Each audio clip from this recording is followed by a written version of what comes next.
Yeah, so this is just a quick video, and then we'll just watch it for about a minute and a half. Well, I think that we're going to watch it for about 2 minutes. 2 minutes, okay, whatever. Just press play.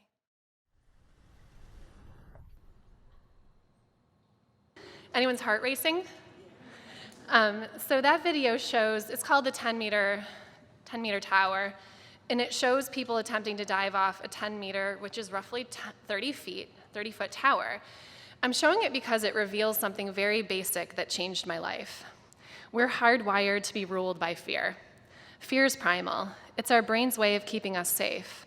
But there's something else happening, something very crucial to notice. The only thing causing fear for these divers are their thoughts. I love how the video presents footage from the perspective of the diver, so you're able to really get into the space with them, to nearly feel your feet on the cold, rough diving board. From this perspective, we aren't shown the water, so already to us, it feels like these divers are jumping into the unknown. We feel scared for them, or maybe you feel exhilarated. That's the thing, it's your choice. And so on this first slide, we've got the guy who's still contemplating, and then we've got our brave young girl who just said to herself, what? Alrighty, let's go. And that's basically what I do every single day. So, the brain. Circumstances lead to thoughts. Thoughts cause feelings. Feelings cause actions, and actions cause results. And in the case of our girl diver, her circumstance is this tower and this 30-foot dive, right? Her thoughts are, okay, alrighty, let's do this. Her action is, or her feeling is probably bravery and terror, but her action is that she dives. She goes for it. I mean, you've seen a couple other people turn back, right? Because their thoughts were like, I can't do this. This is terrifying. Why would I be doing this? No way, right? That's the choice that we all have. Many of our thoughts are hidden, but it's pretty easy to guess them. And then, obviously, we watch people's actions and are inspired by them, right? And we think, well, they're just really brave, right? But there's something else going on there. Survival. These are the words of CreativeMornings, by the way. The ability to overcome adversity and withstand waves of turbulent times is part of the human spirit. In our hardwiring, it is the oldest of threads and also fuels our creativity. Stories of survival resonate because they remind us of our inherent power to adapt and change. A choice is always present, and survival is about choosing to move forward. Our creativity is empowered by the humbling stories of survival, from job loss, heartbreak, to life-altering moments. We must not forget that the necessity of survival imbues us. The fact that we're fragile and complex does not make us weak. In fact, it makes us stronger. First, a few things about me. My name is Stephanie. I run a giant event, but I don't like planning things. In fact, I really hate it. I've got a cat named Simon and a nephew named Zeke. My friend Will, wondering when he saw this photo of me come out, wondered to him or texted me saying, like, why don't you ever look at me that way, like a tasty sandwich?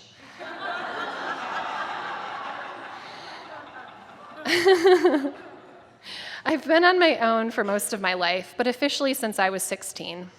My attorneys are kind of my best friends, especially over the last 2 weeks, if anybody's been watching my life. And most times they hate when I introduce them that way, but it makes me sound more legit, so I keep doing it. And they're just gonna have to be okay with it, because I pay them. But also, do you notice anything interesting about this photo of them? I pointed this out to them yesterday. I was like, are you all trying to get my hair cut at this point in your life? This is what's going on here with both of you? I'm pretty sure it is. Most of my life I've spent trying to figure out what it is that I want to do. I have a master's degree in architecture, and I recently studied for a year to become a life coach, where I help people who want to change the world summon the courage and face the fears that come along with doing great things. I bought my own confidence by living my life head on.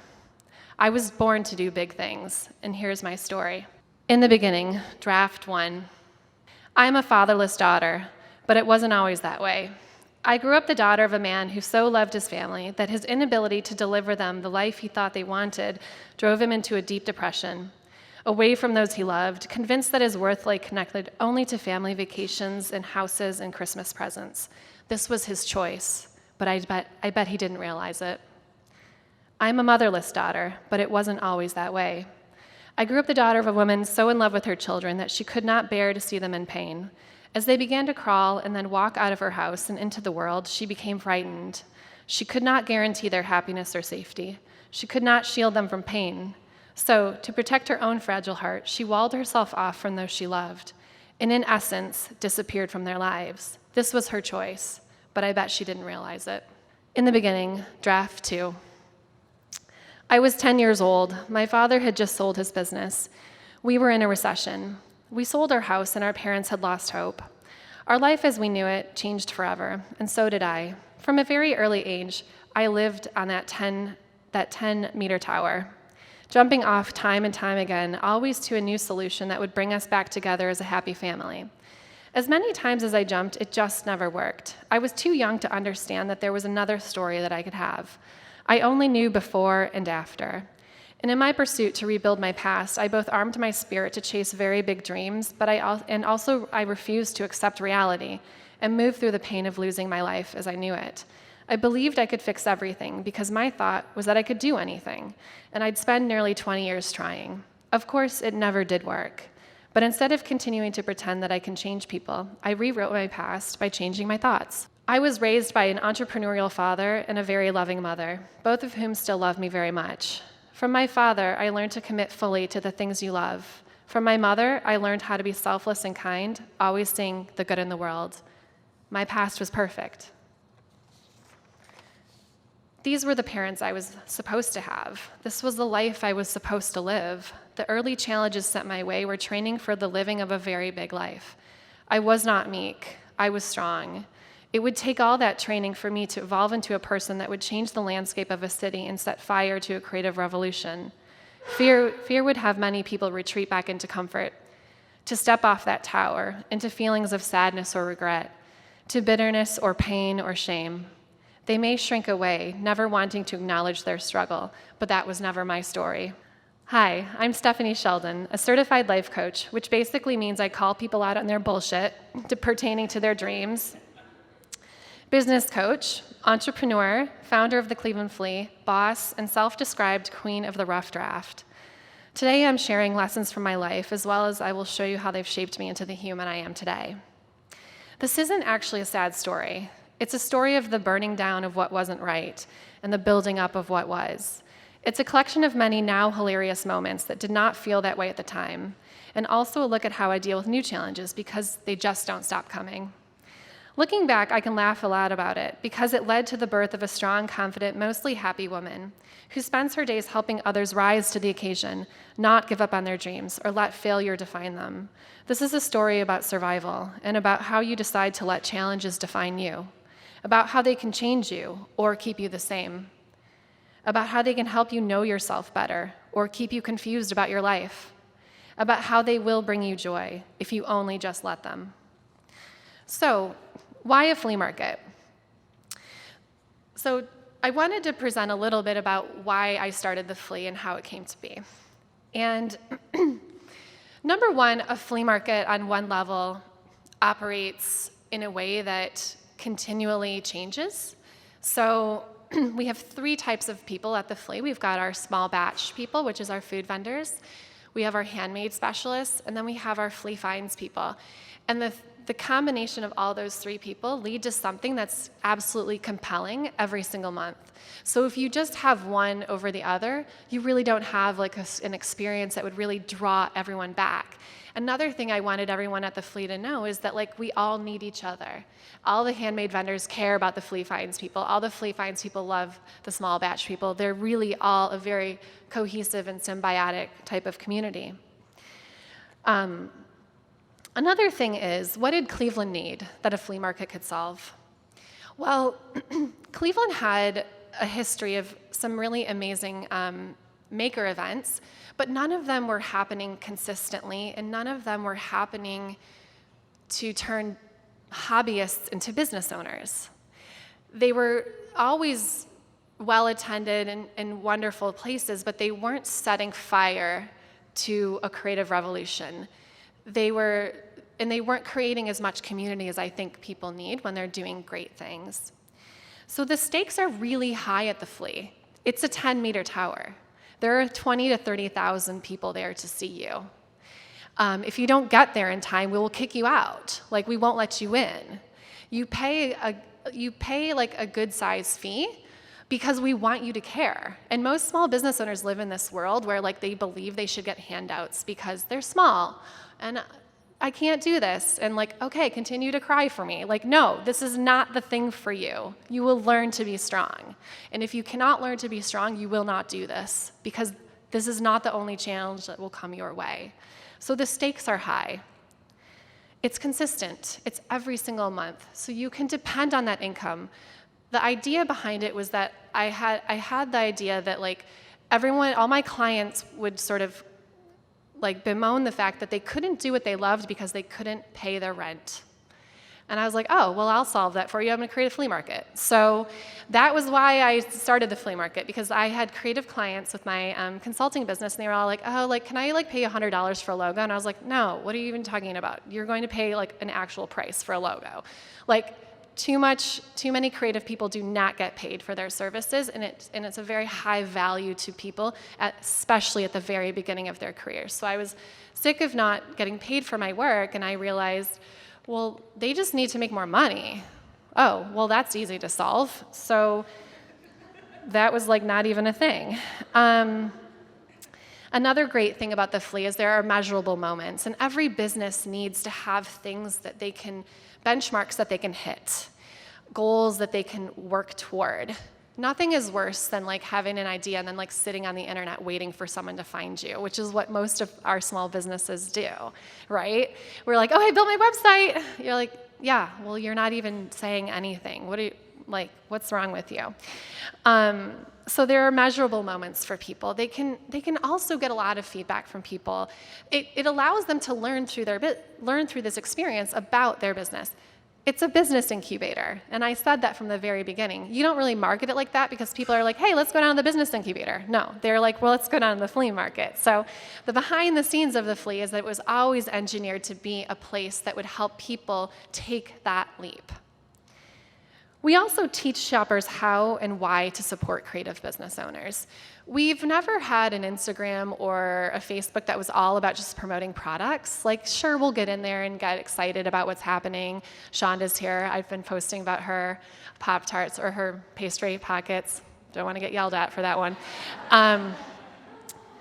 But we've always led with the belief that you should buy from the person and not care as much about the product. And like, that's a little revolutionary when people are like, but I want everyone to care about my products. I'm like, yes, I understand that. They will care more about your products if they care about you too. And then we inspire a lot of new makers to do new things. So if you build it, they will come. That's kind of was the philosophy as well, as we want to be an example of what is possible in the world, and especially in Cleveland. Here's a few slides from the Flea. We also sell alcohol, obviously. I was like, of course. The whole idea was we were going to start a fire. We are the rising tide. That like graphic would have kind of shown it, but the idea is that we all continue to help each other, and we just spur more and more and more and more and more creatives that can do better things in the world. By the end of this season, this person right here will have engineered over $6 million into the micro-local economy in this city.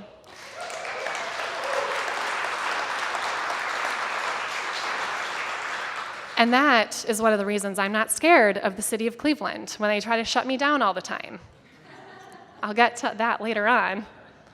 So anyway, in Cleveland we have what I would say is a hustle mentality, or at least that's what we kind of started our business with. You don't want to stay in hustle mentality, so right now I coach a lot of my business owners out of that.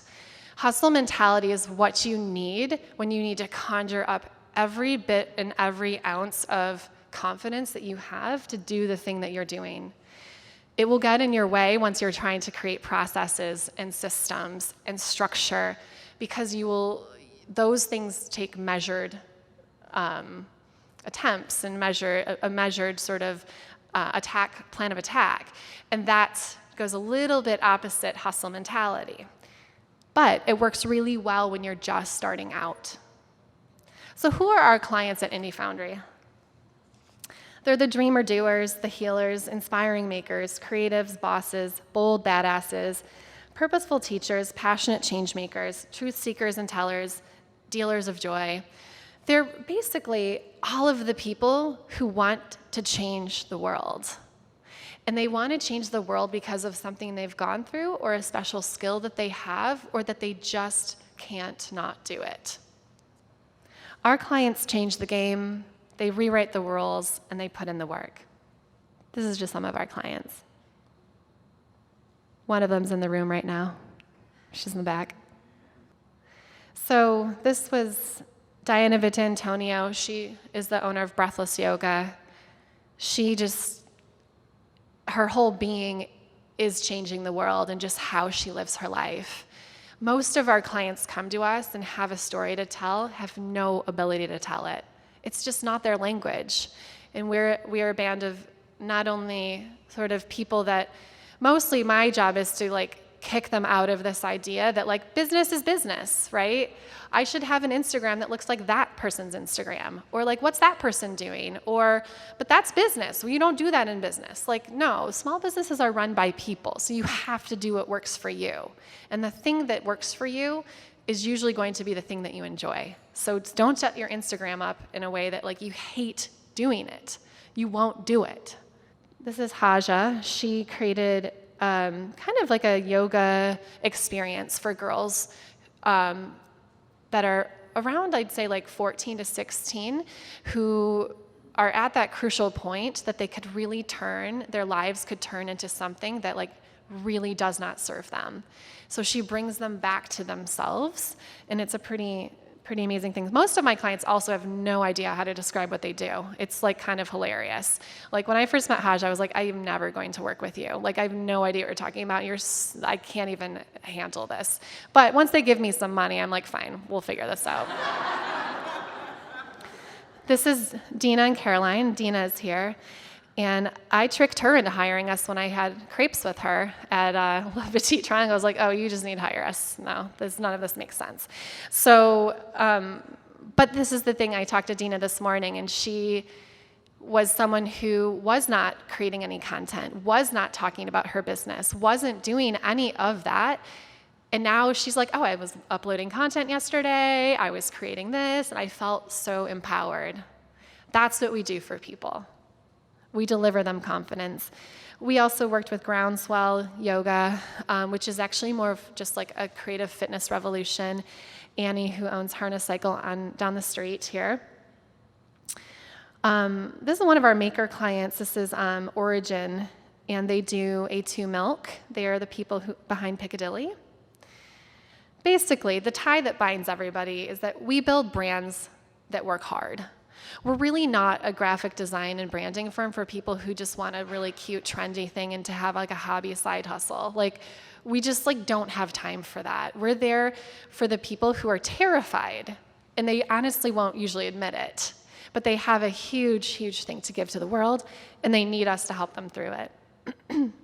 So back to me, the messy middle, which I also call all the things that happen when you're doing something that feels impossible / building a business / Cleveland. So I moved to Cleveland in 2007. Within about a year or two, the economy was already crashing, and I was an architect working at a firm. Honestly, it was very boring for me, but I had convinced myself that I was this is what you have to do. You just spent $70,000 on architecture school. Keep with it. That's a bad thought to have. So luckily, the economy crashed and my firm closed. I was oh, thank God, I don't do that anymore. I love architecture. I just didn't want to be practicing, and I just didn't want to do that. So I build everything at the flea. So now I'm my own client, and I actually hired architects this year. So we're back in the architecture game. Anyway, so the economy crashed, and my thoughts were I really, really just don't want to do anything. I want to work at I just was working as a hostess at like a new restaurant this opening. I'm like, this is great. I was getting unemployment and I was like only working at night. It was like amazing. But anyway, like I still like operate at a much higher level, so I needed to go further. So this is a graph that's going to start to show you like kind of like the range of emotions that people generally feel during their lives.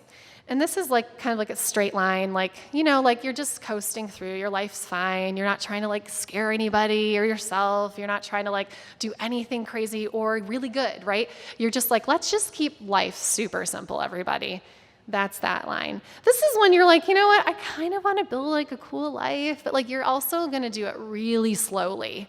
Like you're going to like take that leap like one baby step at a time, which is fine. It's just going to take you a really long time to get there. So like the left or the right-hand side's kind of like not necessarily happiness, but it's sort of your range of emotions. So like the higher on the list is like the higher range of emotion.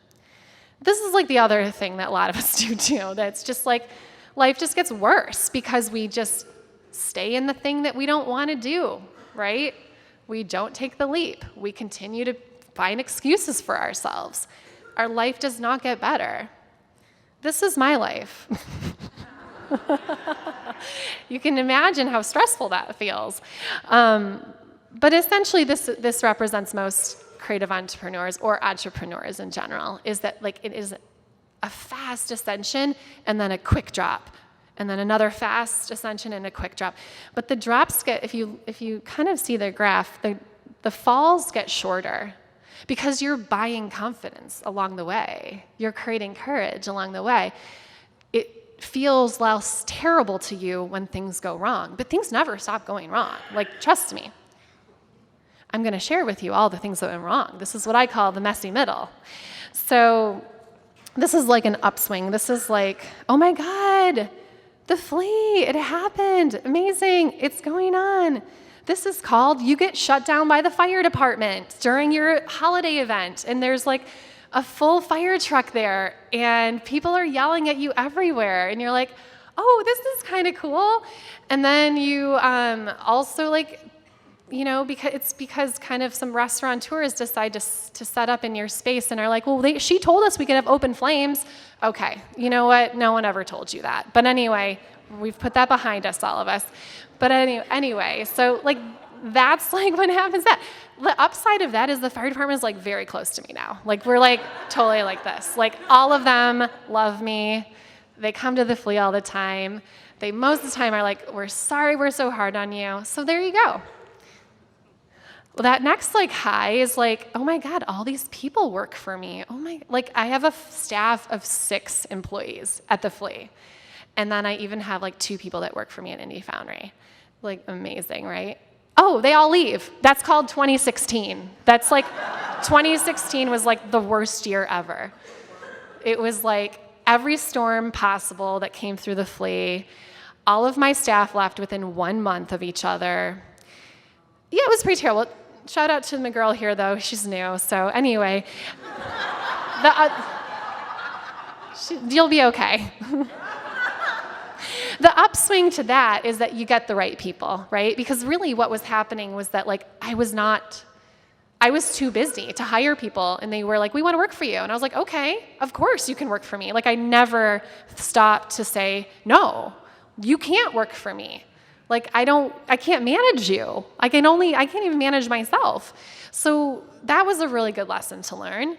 2016 provided a lot of other crazy challenges, like our worst flea market ever, which was just happened to coincide with like this, we call it Fleamageddon, all of us, like all the vendors, and we're all like happily talk about it like that, but Olivia is here, and she lived through it as well. It was very stressful, but it was like winds of like, I think 150 miles an hour, maybe 100. I mean, we canceled the flea at 45 mile an hour winds at 1 hour. Hey, upside to that crazy storm is I have a weather policy now. So like I did not have a weather policy before. I was just like, yeah, everything's totally been fine until this point. It's probably going to continue. No, that's not how life works for you. So you get taught the lessons that you need to get taught.